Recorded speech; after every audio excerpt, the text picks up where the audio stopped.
સાબરકાંઠા જિલ્લાના પ્રાંતિજ ખાતે મેઘરાજાએ ધમાકેદાર બેટિંગ કરતા 2 કલાકમાં 5.5 ઇંચ વરસાદ ખાબક્યો હતો અને પ્રાંતિજ સહિત તાલુકામાં જ્યાં જોયું ત્યાં પાણી જોવા મળ્યું હતું, જેમાં Prantij Shantinath society, Vrindavan park society, highway Bhoyvas, Sardarnagar સહિતના વિસ્તારોમાં રહીશોના ઘરોમાં વરસાદી પાણી ઘૂસ્યા હતા। પ્રાંતિજ સહિત તાલુકામાં સોમવારની સવારથી મેઘરાજાએ ધમાકેદાર બેટિંગ કરતા પ્રાંતિજ ખાતે 2 કલાકમાં 5.5 ઇંચ વરસાદ ખાબક્યો હતો, જેમાં પ્રાંતિજ રેલવે સ્ટેશન વિસ્તારમાં આવેલ પૂર્વ મંત્રી જયસિંહ ચૌહાણની શાંતિનાથ સોસાયટી તથા વૃંદાવન પાર્ક સોસાયટીમાં કેડસમાં વરસાદી પાણી ભરાયા હતા।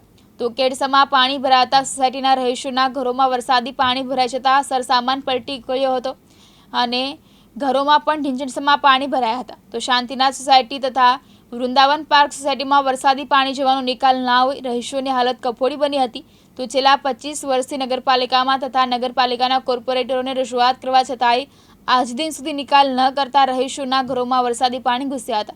તો વરસાદી પાણી ઘરોમાં ઘૂસતા પ્રાંતિજ તલોદના ધારાસભ્ય ગજેન્દ્રસિંહ પરમારને સમાચાર મળતા તેઓ પણ તાત્કાલિક દોડી આવ્યા હતા।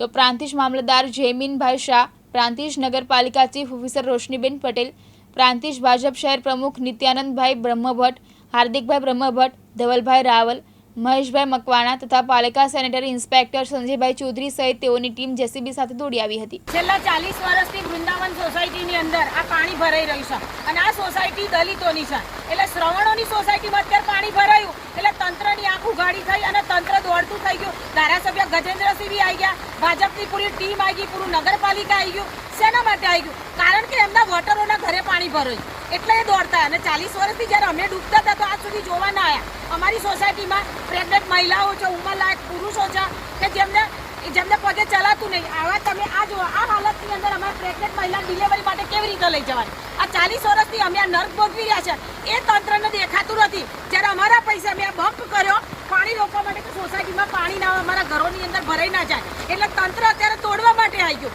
કેમ તોડવા માટે આવી ગયું? કે બાજુની શાંતિનાથ સોસાયટીમાં શ્રવણો રહેશે અને શ્રવણોના ઘરે પાણી ભરાયું એટલે દલિતોને ત્યાં તોડવા માટે આવી ગયા। શું આ હાડાહાડ અન્યાય નથી? દલિત માણસો નથી? અમે વેરો નથી ભરતા? અમે વેરો ભરીએ છીએ તો અમને સુવિધા કેમ નહીં? અને કઈ કહેવા છીએ એટલે ધાક ધમકી આપણે પોલીસ થઈને અમને અંદર પૂરી દેવાની ધમકી આપે છે। અત્યારે પોલીસ સાથે એટલે મતલબ શું છે કે અમને તમે અંદર પૂરી દેશો? કેમ અમારા હક માટે અમે લડી ના શકીએ? આવા વરસાદની અંદર બી અમે ઉભા રહ્યા છે કેમ? કારણ કે અમારા ઘરનું ફર્નિચર, પાણી બધું બગડે છે। એટલે આ ન્યાય લેવા માટે અમે આના માટે જલવન આંદોલન કરીશું અને અમે કોઈનાથી ડરતા નહીં। જે પણ કોર્પોરેટરો છે એ કોર્પોરેટરો આજે દેખાયા છે, ગજેન્દ્રસિંહ આજે દેખાયા છે, બીજી વાર ચૂંટાઈને આવ્યાને પણ આજે દેખાયા છે।